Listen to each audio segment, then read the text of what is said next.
Welcome to Hart County Public Library Outreach Virtual Storytime. We are so glad that you could join us. Hola, amigos! In today's story, our main character, Miguel, has a big problem. He's worried that his pet turkey is going to become the main dish on Thanksgiving. What would you do if someone wanted to serve your pet for dinner? Let's see what happens with Miguel and his pet turkey in the book Gracias, the Thanksgiving Turkey, written by Joy Cowley and illustrated by Joe Cepeda. My dad sent me a present, Miguel told everyone at school. I'm going with my grandmother to the train station to pick it up. That's exciting, Miguel, said his teacher. Do you know what it is? Maybe rollerblades. Maybe a baseball glove, said Miguel. It's from my dad, so it'll be something really good. Miguel's best friend Clarine said, You know about Miguel's dad. He has a big red and silver truck with 18 wheels, and he drives across the country in it. Abuela and Tia Rosa went to the train station with Miguel. There was a large box with holes in it. Through one of the holes poked a head with a beak and eyes. It's a bird, cried Miguel. On top of the box was a message. Fatten this turkey for Thanksgiving. I'll be home to share it with you. Love from Papa. When Miguel's grandfather saw the turkey, he said, Where can we put a turkey? A New York City apartment is not a farm. Que problema, said Tia Rosa. That brother of mine is loco. Miguel said, I love my turkey.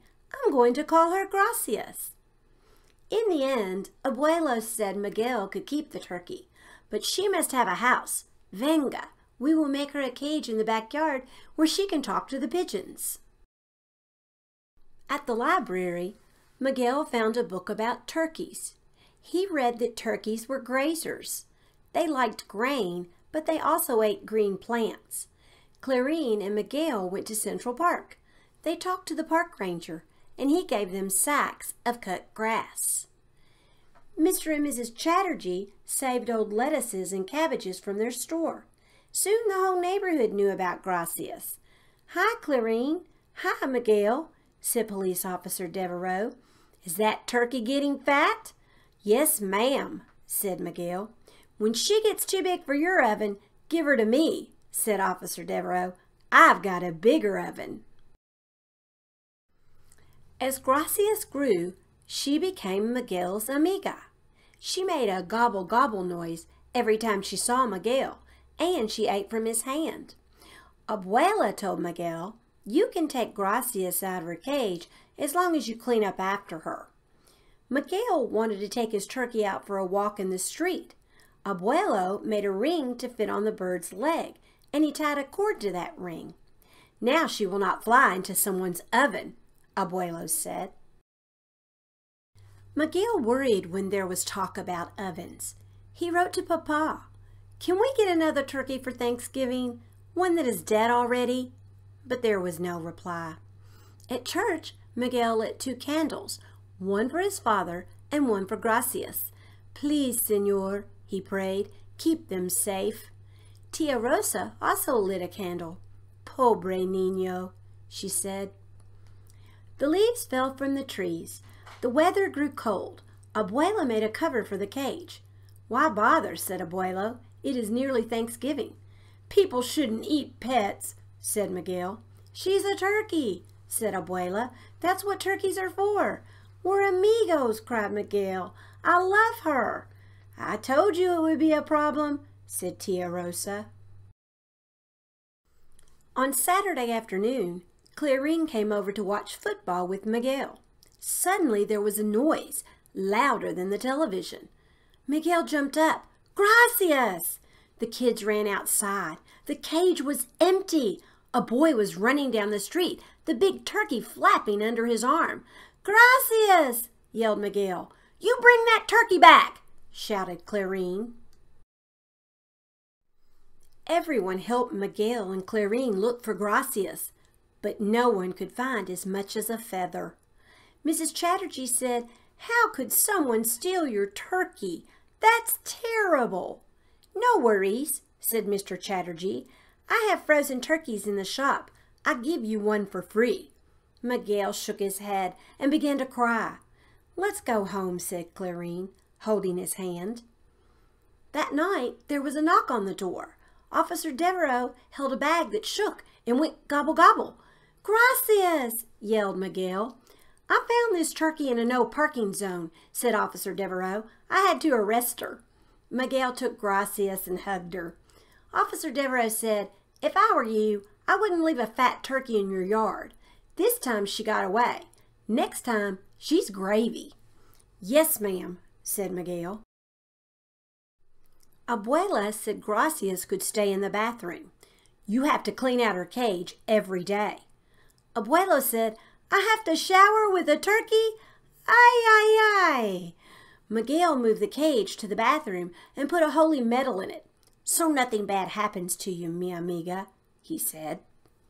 The next morning, Miguel was playing outside with Gracias when it was time to go to Mass. "Get your jacket," said Abuela. "I will put the bird away. Hurry, hurry. We'll be late for la misa." But in the rush, Abuela forgot about Gracias. Padre Jaime was saying prayers when there was a gobble, gobble, gobble in the aisle. Gracias was looking for Miguel. Everyone laughed. Miguel was very embarrassed. He left the pew and picked up Gracias. Padre Jaime said, "Is this your turkey, Miguel?" "Sí, Padre," said Miguel. "Lo siento, Padre. She must have followed me." Padre Jaime smiled.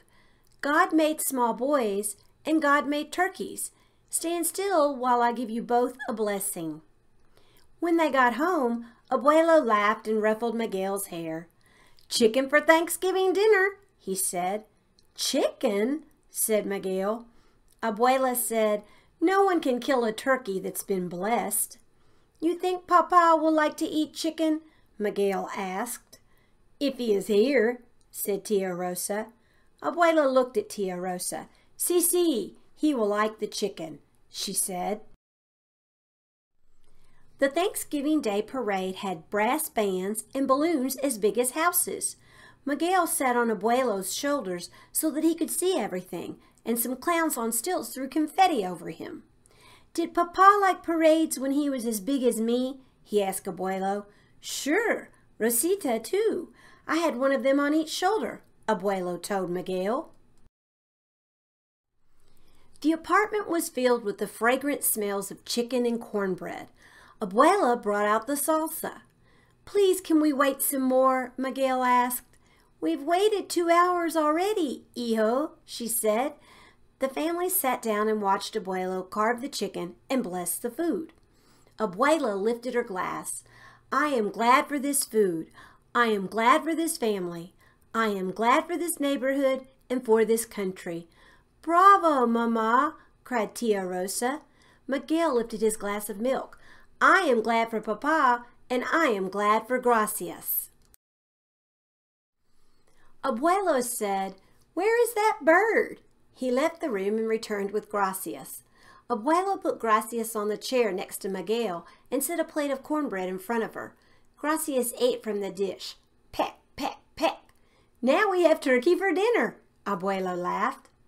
"We talked to some people at a petting zoo," Abuela said to Miguel. "They will make a home for Gracias." "A zoo?" said Miguel. "You can visit her every week," said Abuela. "And I will not have to brush my teeth with feathers," Abuelo said. After dinner, Miguel sat on the floor and put Gracias in his lap. "Zoo turkeys don't get eaten," he told Gracias. He yawned. His stomach was full of chicken and cornbread, and he felt sleepy. "I'd get to see you every Saturday," he said. Miguel yawned again. His eyes were closing. Gracias flew up, squawking in fright. Miguel ran to the window. Parked outside was his father's big red and silver truck. Papa was home.